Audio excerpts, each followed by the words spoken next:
Les flâneries d'art contemporains dans les jardins aixois fêtent aujourd'hui leur 10e édition sous le parrainage du ministère de la Culture et de la Communication. Organisé par la comédienne Andrea Ferréol, présidente de Aix-en-Oeuvre, le festival présente 13 artistes de renommée internationale.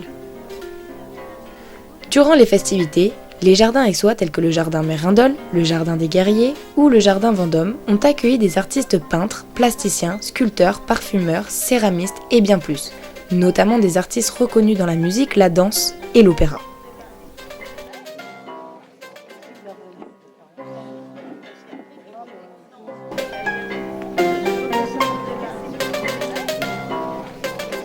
Donc en fait, dans une grande partie de mon travail, j'utilise un petit robot chien du commerce qui me sert un petit peu de médium et de façon d'avoir une incarnation un peu plus vivante de ces problèmes de l'utilisation de l'animal dans notre société.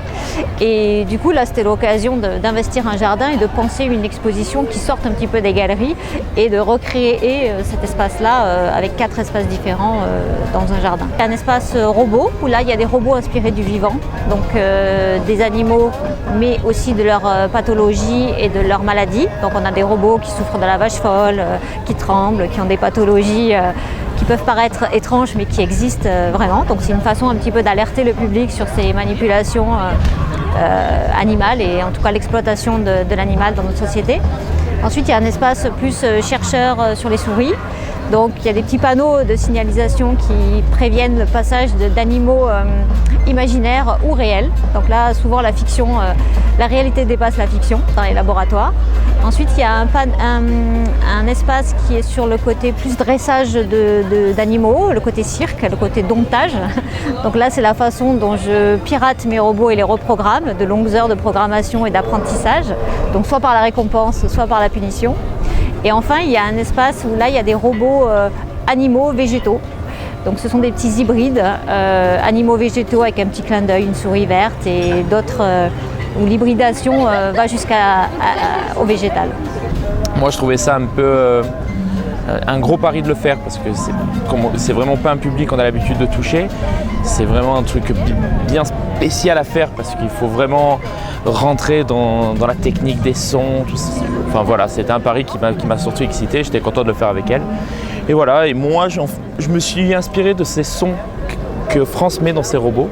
Donc on entend des fois des aboiements, des bruits de vaches, des robots qui crient. Donc j'ai repris toutes ces bandes-là et j'ai fait une musique pour accompagner ces petits robots-là. Andrea Ferréol m'a proposé de venir une deuxième fois et j'ai apprécié cette proposition. Et du coup, j'ai réalisé quelque chose un petit peu différent d'il y a 2 ans. Toujours sur le même thème, le thème de l'esprit de non-violence.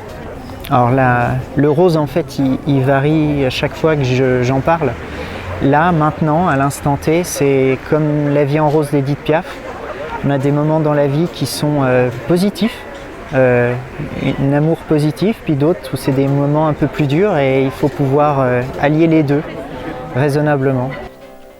Cette 10e édition des flâneries d'art a également apporté une touche de nouveauté avec un jardin littéraire où il y a eu de nombreuses lectures d'anciens auteurs contemporains par des comédiens de talent.